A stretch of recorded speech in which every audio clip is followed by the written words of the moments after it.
en esta misma semana y el Señor cambió sus planes y nos dio algo directo para nuestro corazón, retando el mío. Yo le decía al Señor y tenía esa lucha de qué puedo compartir, y me voy por lo que ya tenía pensado o me voy por lo que tú me estás inquietando en el corazón. Y ayer ahí me puse antier empecé a apuntar, a anotar cosas y me puse a conversar con la pastora Daisy ayer y terminé llorando, para variar yo.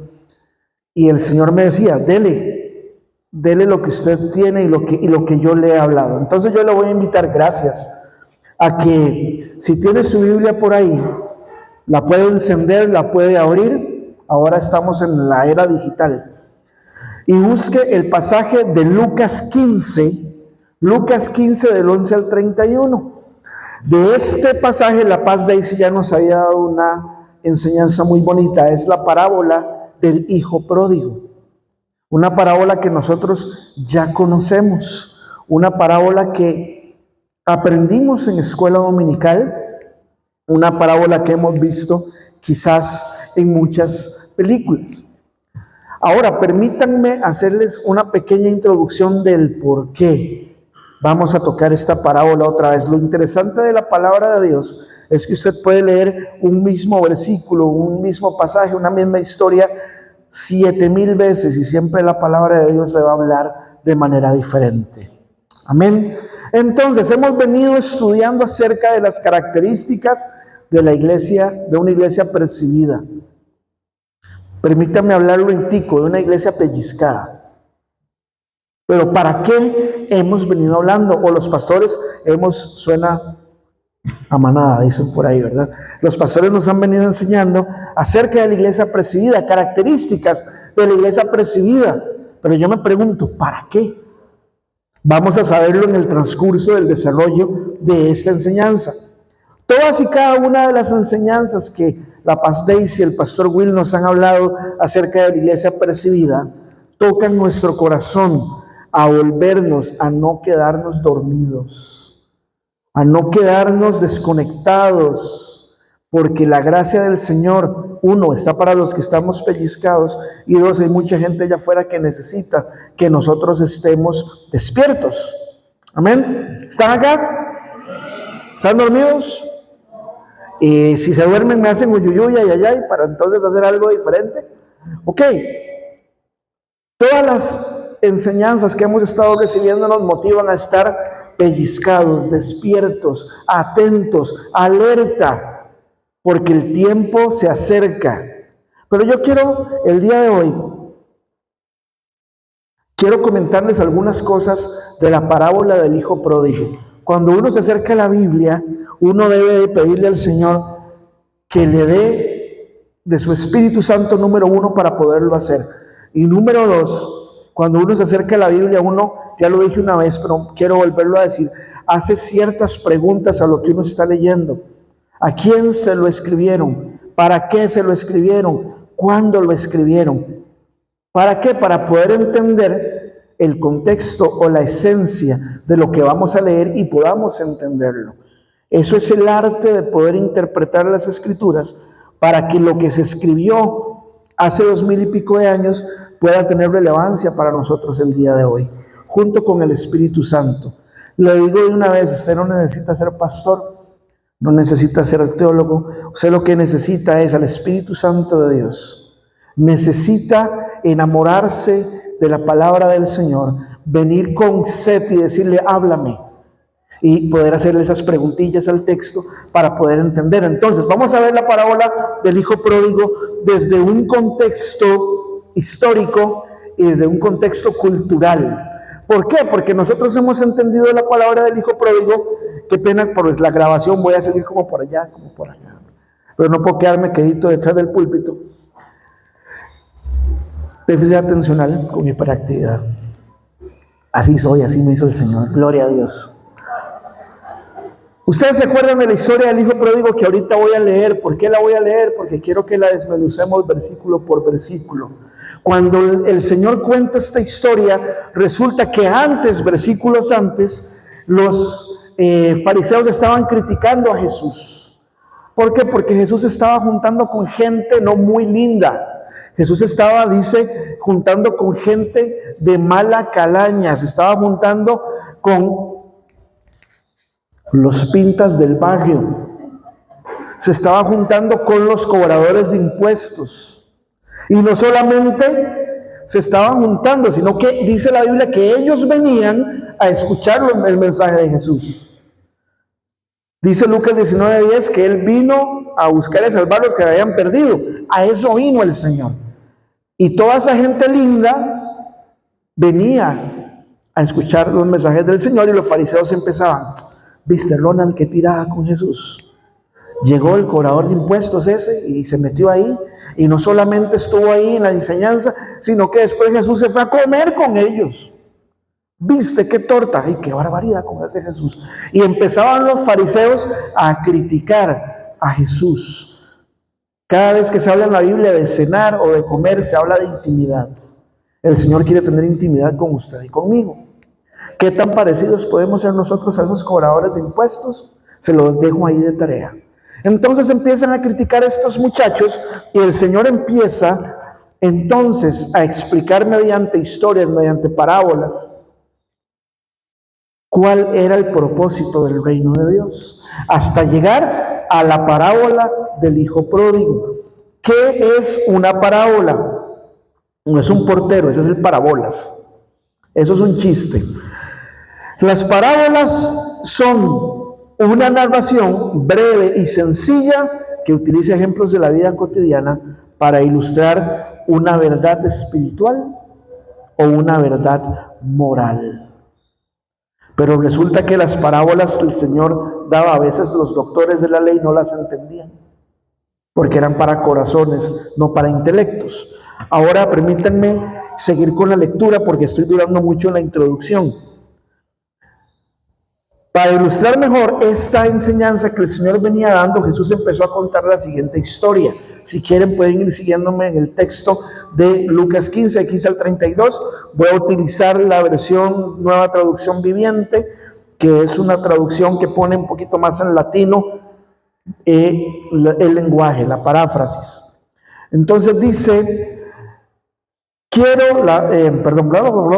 ya. Para ilustrar mejor la enseñanza, Jesús contó la siguiente historia. Un hombre tenía 2 hijos, guárdeselo ahí, 2 hijos. El hijo menor, entonces, le dijo al padre: quiero la parte de la herencia ahora, antes que mueras. Quiero la parte de la herencia ahora, antes que mueras. Guárdese ese otro detalle. Entonces el padre accedió a dividir sus bienes entre sus, ¿cuántos hijos? 2 hijos. Pocos días después de que el papá hizo la transferencia por simpe, no lo dice la Biblia, qué pena. Pocos días después el hijo menor empacó todas sus pertenencias y se mudó a una tierra cercana. Se mudó a una tierra distante, donde metió el dinero en depósito a plazo y ahorró y multiplicó la plata. ¿Qué hizo? La malgastó, la derrochó, la tiró todo su dinero en una vida desenfrenada. No tengo que hacer mucha exposición de la vida desenfrenada. Al mismo tiempo, ¿cómo se juntan las cosas? Al mismo tiempo, cuando hubo gastado todo, no está aquí, lo estoy diciendo yo, al mismo tiempo que se le acabó el dinero, hubo una gran hambruna en todo el país y él comenzó a morirse de hambre. Ah, caray, gastó toda la plata en una vida desenfrenada, vino una hambruna, se quedó sin dinero. Entonces, 15, convenció a un agricultor local que lo contratara, y el hombre lo envió al campo para que le diera de comer a sus cerdos. El joven llegó a tener tanta hambre que hasta las algarrobas con las que se alimentaban los cerdos le parecían buenas para comer, pero nadie le daba. Cuando finalmente entró en razón, se dijo a sí mismo: en casa hasta los jornaleros tienen comida de sobra, y aquí yo me estoy muriendo de hambre. Volveré a la casa de mi padre y le diré: Padre, he pecado contra el cielo y contra ti. Ya no soy digno de que me llamen tu hijo. Te ruego me contrates como uno de tus jornaleros. Entonces regresó a la casa de su padre, y cuando todavía estaba lejos, su padre lo vio llegar. Ojo aquí, cuando aún estaba, ¿cuándo? Estaba cerca, en la puerta. Estaba lejos. Su padre lo vio. Y ojo el detalle otra vez. Su padre lo vio y, lleno de amor y de compasión, corrió hacia su hijo, lo abrazó, lo besó. Su hijo le dijo: Padre, he pecado contra el cielo y contra ti. Ya no soy digno de que me llames tu hijo. Sin embargo, el padre dijo a los sirvientes. El padre puso atención a lo que el hijo le dijo. No sabemos. El padre le dijo a los sirvientes: ¡rápido! Traigan la mejor túnica que haya en la casa y vístanlo. Consigan un anillo para su dedo y sandalias para sus pies. Maten al ternero que hemos engordado. ¡Ay, santo! Maten al cordero que hemos engordado. Tenemos que celebrar banquete porque este hijo mío estaba muerto y ahora ha vuelto a la vida. Estaba perdido y ahora ha sido encontrado. Entonces comenzó la fiesta. Mientras tanto, el hijo mayor estaba trabajando en el campo. Cuando regresó, oyó el sonido de la música y el baile en la casa y el fiestronón que se tenían. Y preguntó a uno de sus sirvientes qué pasaba. Tu hermano ha vuelto, le dijo, y tu padre mató al ternero engordado. Celebramos porque él llegó a salvo. Ustedes se pueden imaginar la cara de ese hermano. El hermano mayor se enojó y no quiso entrar. Su padre salió y le suplicó que entrara.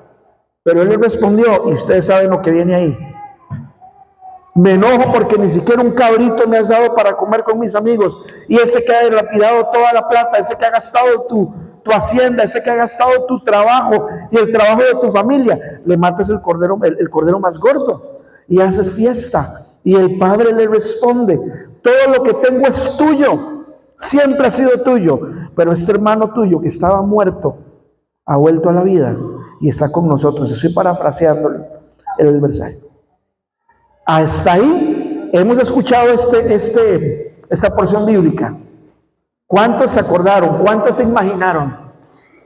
Levanten la mano, ¿cuánta gente ha escuchado esa parábola una y otra y otra y otra? Ok, pues les tengo noticias. Vamos a analizar esto un poquito. Versículos del 1 al 8, ya les comenté que estaban llegando pecadores de mala fama a escuchar las enseñanzas de Jesús y que Jesús se reunía con ellos. A eso vino. El Señor vino, dice en Lucas 19:10, a buscar lo que se había perdido. Ok, después de contar algunas historias, veamos en detalle de los versículos del 15 al 12. Me adelanté en el bosquejo, ahora no importa. El hijo menor le pide la herencia a su padre antes de que él muera. La pide antes de tiempo. Nótese que es el hijo menor. ¿Ok? Y que pide la herencia a su padre antes de que muera. Esa no era la usanza cultural de los judíos. Lo primero que el hijo hace es faltarle el respeto a la tradición y faltarle el respeto a su padre. Como hijo menor pide la herencia antes de que éste muera. Empezamos con la deshonra. Guárdese esa palabra ahí, deshonra. En la usanza cultural el hijo menor debía respeto y sujeción a su padre. Acá el hijo comienza con la deshonra a su padre y a su familia. Revisando un poquito me encuentro lo siguiente. Dice que entonces el padre accede y divide sus bienes entre sus dos hijos. Pero resulta que todavía estaba en vigor la costumbre, la tradición de la primogenitura. ¿Se acuerdan de la primogenitura? Cuando Esaú y Jacob se hacen una competencia y el otro le dice: hazme un plato de lentejas. Y entonces Jacob se disfraza de Esaú y el otro vende su primogenitura por un plato de lentejas.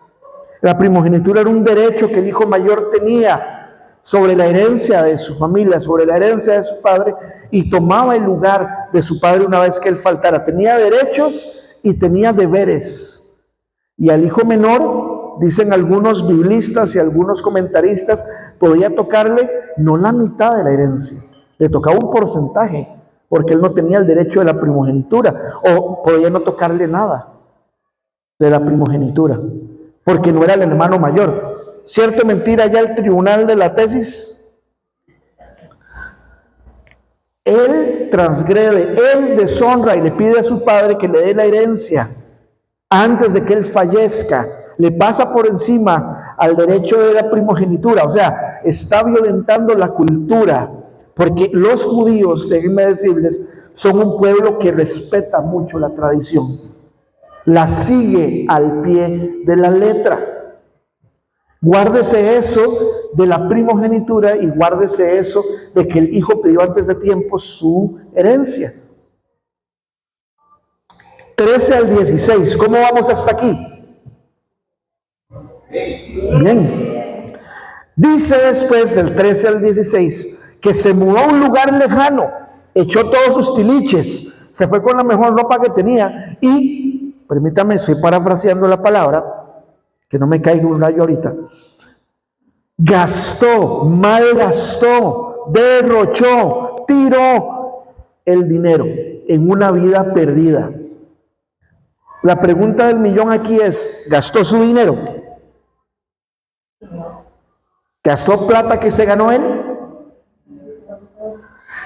Ajá, todo el esfuerzo de su familia, posiblemente el esfuerzo no de su papá, sino del papá, del papá, del papá, del papá, que dio en herencia a su padre, se perdió en una vida derrochada, en una vida fácil, deshonra a la familia, completica.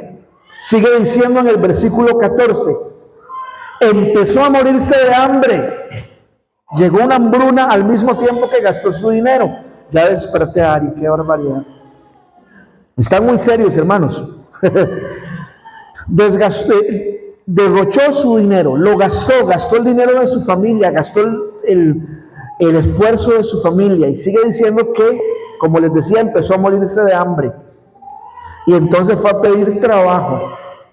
¿Habrá trabajado este joven? La Biblia no lo dice. Muy probablemente sí, porque los dos hijos estaban trabajando en la finca, en el terreno, en la hacienda del padre. La palabra no dice específicamente, pero obviamente una de las cosas que valía mucho para el judío era la tierra. Esa era parte de la herencia.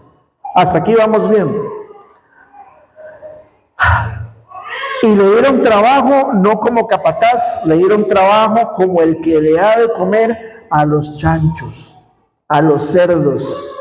Déjenme darles otro detalle. La pastora nos lo explicaba la vez que daba esta parábola. El cerdo para la cultura judía es un animal inmundo, es un animal no puro. No pueden comerlo, no pueden tocarlo, no pueden, yo no sé si hasta verlo. ¿Ok? El cerdo es un animal impuro para los judíos. Y el brete, discúlpenme que lo diga desde aquí, que le estaban dando, era dándole de comer a los chanchitos. ¿Quién le da de comer a un cerdo siendo judío?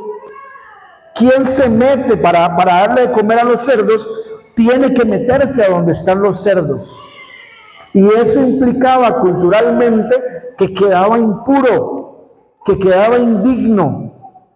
No solamente estaba perdiendo su dignidad como joven hacendado, no solamente estaba perdiendo su identidad o su dignidad como persona sin dinero, sino que además su identidad espiritual o su identidad religiosa, por decirlo así, porque se estaba metiendo como judío en un lugar donde habían animales impuros que no podía ni siquiera ni ver, ni tocar, ni comer. Y para terminarla de hacer, tenía tanta hambre que se quería comer lo que los cerdos estaban comiendo. ¿Ok? ¿Pueden ver el cuadro, hermanos? De ser parte de una familia, de ser parte de un apellido, de tener derechos, a estar dándole de comer a los cerdos, perder su dignidad como persona, como familia y además como judío, como parte del pueblo de Dios. ¿Vamos bien? Más aún un judío que iba y se rebajaba y quería comer lo mismo que los cerdos, perdía su identidad cultural, su identidad religiosa y su identidad como persona. Para llegar a esto, este hijo tuvo que haber perdido, ya lo dije, toda su identidad, toda su dignidad y todo lo que la cultura judía, todo lo que la familia judía significa. Ahora, pregunta, ¿cuántas veces por no estar en sintonía con lo que el Señor nos ha encomendado, nos ha dicho, las promesas, cuántas veces nosotros nos encontramos no sentados a la mesa del Padre, sino de rodillas en la mesa del Padre comiendo migajas? ¡Auch! El Señor nos ha dado un lugar en su mesa, nos ha puesto comida y por nuestra necedad, por cerrar nuestros oídos, por escuchar al mundo, estamos sentados a la mesa del Padre, sí, pero comiendo las migajas que caen de ahí cuando tenemos banquete para nosotros. ¿Alguna parecido con el hijo pródigo? Se lo dejo ahí. ¡Ay, aleluya! Digo yo. Versículo 17. Yo le puse aquí cuando finalmente entra en razón, o sea, cuando le cae el 20. ¿Han oído eso? Cuando le cae el 5, decían mis abuelos. Se da cuenta, ahí con los chanchitos, se da cuenta queriendo agarrar la comida de los chanchitos, pero no hallaba cómo. Ya les dije por qué culturalmente no hallaba cómo. Y cae en sí y dice, ¿pero qué estoy haciendo aquí? Si en la casa de mi padre hasta los que trabajan tienen comida de sobra y yo aquí me estoy muriendo de hambre. ¿Qué estoy haciendo? No soy un niño normal. No soy un niño normal. Estoy aquí pereciendo por mi cabezonada. Eso es agregado de mi cosecha, la palabra no lo dice. Y entonces el hijo dice lo siguiente: voy a llegar a la casa de mi padre y le voy a decir, Padre, he pecado contra el cielo y contra ti, ya no soy digno de que me llames tu hijo. Dice lo siguiente. Se me movió el bosquejo. Hasta aquí todos sabemos qué fue lo que pasó en el pasaje, ¿verdad? Después de que el hijo recapacite y dice, voy a volver a la casa de mi padre, voy a decirle que he pecado contra el cielo y contra ti, ya no soy digno de que me llames tu hijo, contrátame como uno de tus empleados. Hasta aquí todos sabemos lo que pasó en la historia, ¿cierto o mentira? Pero ahora aquí es donde están los detalles importantes. Dicen los versículos siguientes que el padre, lleno de amor y de compasión, corrió hacia él y lo besó. Y en algunas traducciones dice que se le tiró al cuello y lo abrazó. El hijo comenzó a decirle, Padre, he pecado contra el cielo y contra ti, no soy digno de ser llamado tu hijo. El hijo sabía, de hecho, qué era lo que le esperaba cuando llegara a su casa. Ya había gastado su plata, ya no tenía nada, ya no tenía nombre, ya no tenía peso en la familia porque no tenía nada. Voy a llegar y le voy a decir, Padre, he pecado contra el cielo y contra ti. Ya no soy digno de ser llamado tu hijo. El hijo sabía qué era lo que le esperaba en su casa, en su comunidad y en su familia. ¿Por qué quise tocar toda la parábola del hijo pródigo? Porque nosotros hemos entendido la parábola como nos la han contado en la iglesia, como nos la han contado en la escuela dominical, como nos la han predicado. Pero ¿por qué, me pregunto yo, cuando el Señor Jesucristo estuvo contando la parábola en medio de su cultura, las que lo oyeron la entendieron así? ¿Por qué? Porque estaban inmersos en su tradición y en su país y en su cultura y podían entender el peso que llevaba a deshonrar a su familia, el peso que tenía el hijo menor después de haber infringido, después de haber abusado, después de haber malgastado, después de haberle importado poco el apellido de su familia. Porque todo tiene un peso. Nosotros decimos, sí, el Padre lo perdonó, qué bueno que es el Padre, qué bueno que es Dios. No, señores, no se queda ahí. ¿Cómo vamos, hermanos? Digan aleluya, gloria a Dios. Ay.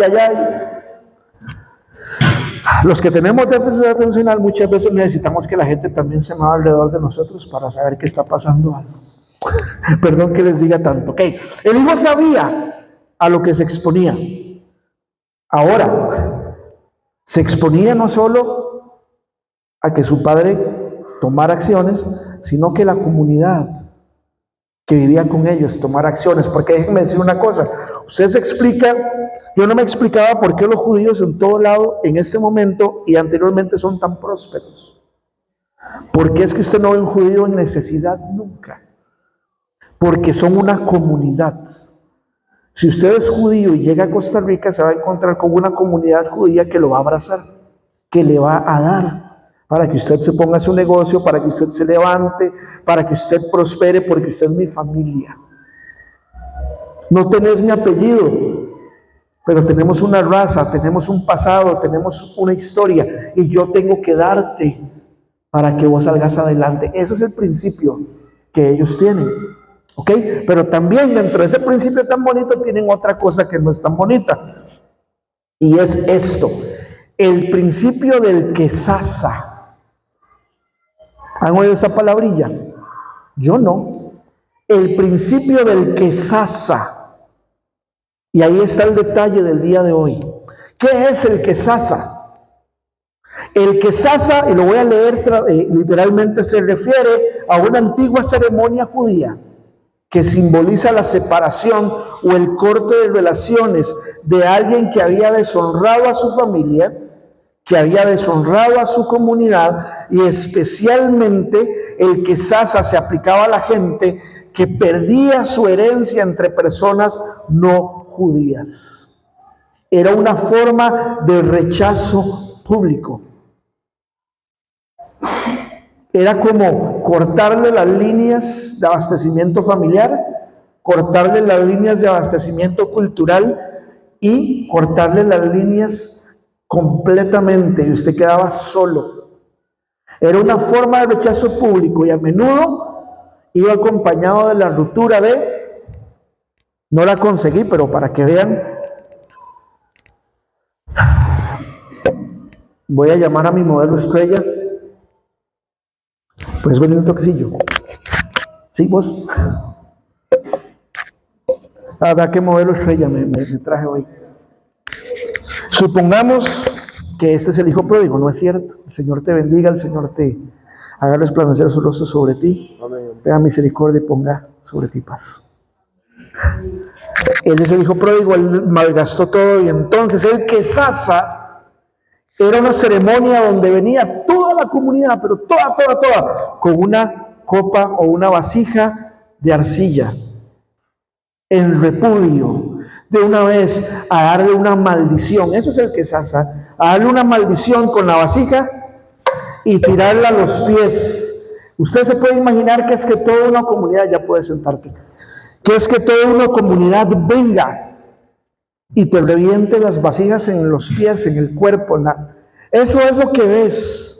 Pero espiritualmente el quesasa lo que hace es maldecirte a vos, a tu hijo, a tu hijo, a tu hijo, a tus nietos y a toda tu descendencia. Eso quiere decir, el quesasa, que quedas culturalmente muerto, financieramente muerto, quedas deshonrado de tu familia y tu familia no te habla. Toda la comunidad venía y reventaba una copa ante el sujeto, lanzando una maldición a él, a sus hijos, a sus nietos. Nunca más tendría el apoyo de su familia, nunca más tendría el apoyo de su comunidad y tendría que jugársela solo. Porque inclusive tenía alcances espirituales. ¿Les ha pasado eso a alguno? Yo creo que no. ¿A quién le encantaría recibir, y perdón que lo diga así, una maldición de ese tipo? donde tiene que salir de su casa, tiene que salir de su tierra, tiene que salir de su país. Si los judíos lo ven, lo escupen, lo golpean. Los judíos son bien violentos a la hora de hacer respetar sus tradiciones. Si yo voy a Israel, eso me lo contó una amiga que es corresponsal allá. Si yo voy a Israel y yo voy caminando y por esas cosas de la vida y del despiste mío, se me ocurre entrar en un área ceremonial, todos los barbudos que vienen de vuelta me pueden apedrear y tienen el derecho de hacerlo porque yo no soy judío, yo no conozco su fe y yo estoy violando su tradición. El que sasa es morir. El que sasa es, ya no eres mío. El que sasa es lo más cercano a lo que nos puede pasar a nosotros si morimos sin Cristo. Porque morir sin Cristo, el castigo no es el infierno. El castigo es pasar toda una eternidad sin tener acceso a Él. ¡Auch! Seguimos. Entonces, acuérdense de lo que el Padre hizo. El Padre corre. El Padre corre antes de que el Hijo entre en la comunidad. Dice la palabra que el Padre lo vio venir desde la ventana. Y esperó a que entrara a la casa. Y para llegar a la casa tenía que entrar ¿a dónde? A su comunidad. Y el Padre lo ve y echa a correr. Sale corriendo. Dice que lo abraza, que lo besa. Lo besa, lo toma del cuello, rodeándolo en protección. Manda inmediatamente. El Hijo le dice: Padre, he pecado contra el cielo, he pecado contra ti, ya no soy digno de que sea llamado tu hijo. ¿Por qué? Por el que sasa. El Hijo sabía que era el que sasa. El Hijo sabía que si regresaba a su casa corría peligro de que le pasara todo eso. Y aún así dijo: ya no voy a ser su hijo, ya no voy a ser de su familia, ya no voy a hacer nada, pero al menos será tan misericordioso que me va a contratar como uno de sus jornaleros. El que sasa. El Hijo sabía. El Padre también. Y entonces el Padre lo ve y sale corriendo, lo besa, lo toma del cuello, lo rodea en protección.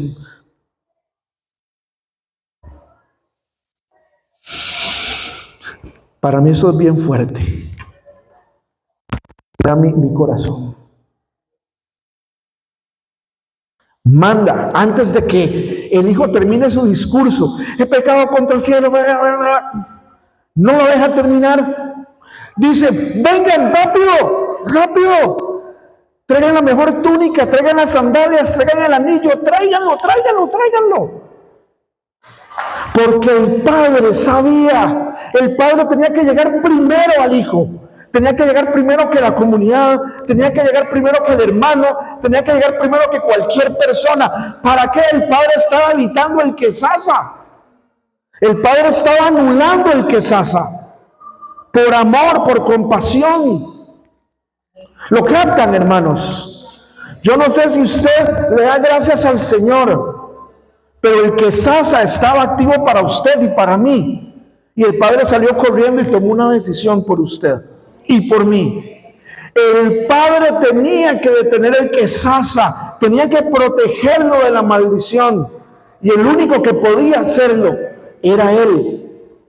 Él pasó viendo hacia la ventana el momento en que el Hijo regresara. Él tenía que llegar primero, se los acabo de decir. Tenía que llegar primero, tenía que tener los tenis listos, las vasijas con aceite, las antorchas encendidas.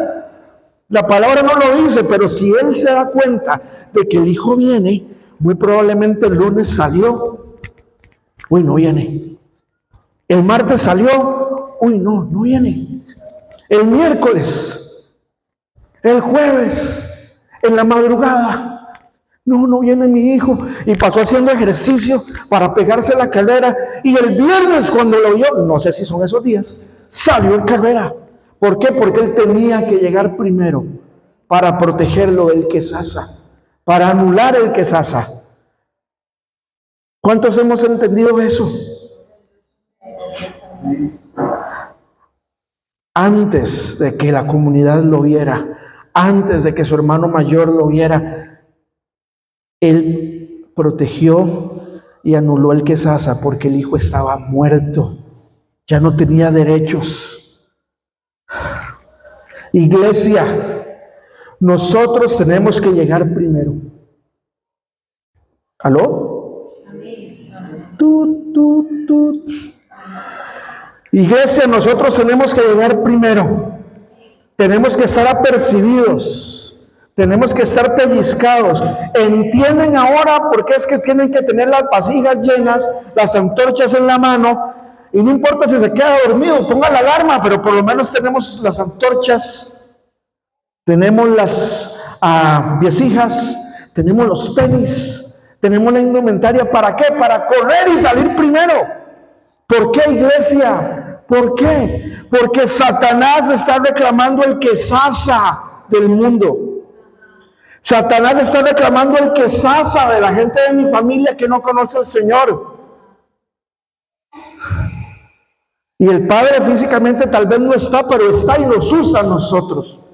El Padre nos está poniendo a ver en la ventana, a ver en qué momento aparecen los hijos. Hay muchos cuellos que abrazar, hay muchos hijos que besar, hay muchas túnicas que poner, hay muchos quesasas que anular. Jesús dejó sin efecto el quesasa cuando murió en la cruz por cada uno de nosotros. Satanás tenía el derecho, como tenía la familia del hijo pródigo. El hermano tenía el derecho de activar el quesasa, el vecino tenía el derecho de activar el quesasa, el pulpero tenía el derecho de activar el quesasa. Y le tengo una noticia, el Señor llegó primero y murió y se llevó todo el quesasa encima de que era para nosotros. Y nos puso túnica, nos puso sandalias, nos puso anillo y nos dio un apellido de familia. ¿Qué apellido sos vos? Valerio. La gente de la casa Valerio entra a la casa Valerio, abre la refrigeradora Valerio y se come la comida sin necesidad de que Estevitan le diga por qué. Porque tienen el apellido Valerio. Su esposita llega a la casa, entra, cocina, no le pide permiso a nadie para cocinar un huevo. ¿Por qué? Porque tenés el apellido de la familia y así va a ser con tu hijo. Yo no sé si usted dimensiona eso. Tenemos el apellido de la familia, recuperamos la dignidad, recuperamos el nombre y recuperamos la relación de tú a tú con nuestro Padre, gracias a aquel que rompió el quesasa. Ahora, yo quiero que ustedes me den un par de minutos, porque esto no ha terminado, ya casi termina, paz, ya casi. El Padre nos está poniendo en la ventana para ver en qué momento aparecen los hijos. Hay muchos cuellos que abrazar, hay muchos hijos que besar, hay muchas túnicas y muchos anillos que poner. Regálenme un segundo porque hay mucho que hacer y hay muchos quesasas que hay que quitar.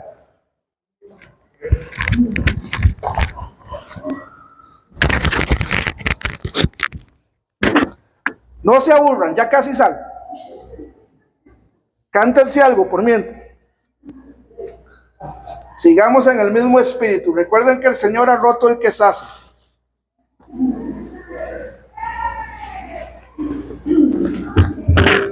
Dios es bueno. El Señor es fiel.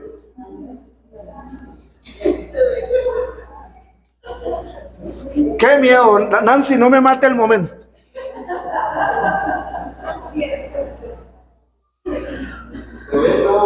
¡Qué dicha!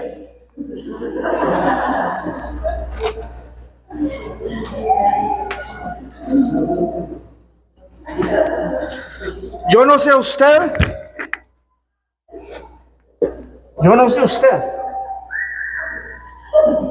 Aleluya. De aquí a la 1. No. Yo me he visto solito, tranquilo. Sí. Todavía me da la panza.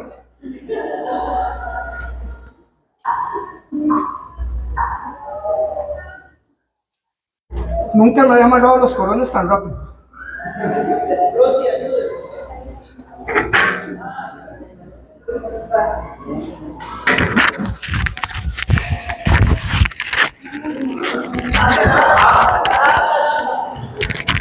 Tenemos que estar listos, señores. Hay que ponerse las tenis. Hay que ponerse listo. Porque el Señor ya viene. Los hijos vienen. Los hijos vienen arruinados. Vienen golpeados. Vienen sin nada. Ellos saben a lo que vienen. Ya no hay amor. Ya no hay herencia. Ya no hay familia. Eso piensan ellos. El Señor nos está poniendo en la ventana. Tengan los tenis y la indumentaria lista para salir corriendo, porque tenemos que llegar primero, no de segundos. Hay un montón de quesazas en Coronado y usted y yo tenemos que correr, tenemos que ir, tenemos que desesperarnos para que ese montón de hijos reciban el abrazo del Padre. Amén. Fue medio cómico. Sí, fue medio cómico, pero no encontré otra manera. Si usted puede recordar la necesidad que Dios tiene de que usted se pare en la ventana, de que deje sus tenis ahí puestitos, de que deje su ropa lista, pero sobre todo su corazón, para ir a romper maldiciones, a deshacer quesazas y a traer hijos al Señor, estamos bien. Duré tanto que ya se me cerró hasta la computadora. Viene un tiempo de cumbre.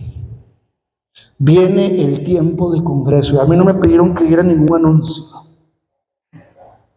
Ese es el tiempo para ponerse las tenis, para ejercitarse, para recibir instrucciones, para ir a anular los quesazas.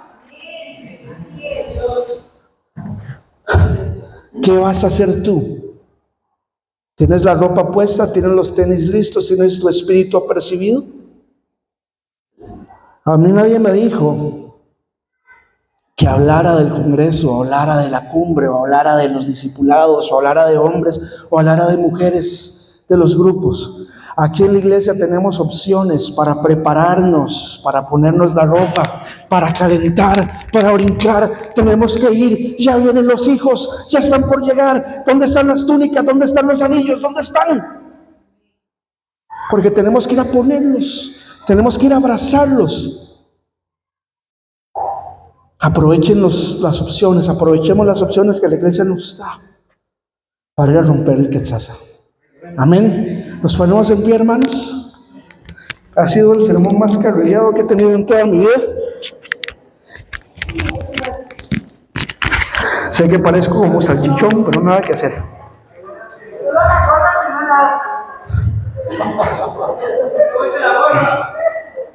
Hermanos, vacilamos y nos reímos. Qué bien. Eso es parte de ser comunidad. Qué bonito sería vacilar y reír con un montón de hijos pródigos que llenan este gimnasio. Qué bonito poder llegar al cielo y que el Señor nos diga: buen siervo y fiel, rompiste muchos quesazas, te dejaste usar por mí. Yo quiero eso. No que el Señor me reconozca, sino yo quiero llegar a la mesa del Cordero, no sentarme en las migajas, sino ver una mesa grande y llena de gente. Gente que nos permitió el Señor hablar, abrazar y restaurar. El otro punto para cerrar, y si quiere cerrar sus ojos lo puede hacer, por favor. Si el día de hoy usted se siente como uno de esos hijos del quesaza, sin esperanza, cansado, tal vez te digas: yo me estoy acercando al Señor, pero peco hoy, peco mañana, vuelvo a pecar. Déjeme decirle que la ruptura de esa maldición y la libertad también es para vos. El Señor Jesús murió por nosotros para deshacer tu quesaza también. Y el Padre amoroso, que es como debería de llamarse esta parábola, está con los brazos abiertos para recibirte y decirte: sé que has pecado contra el cielo y contra mí,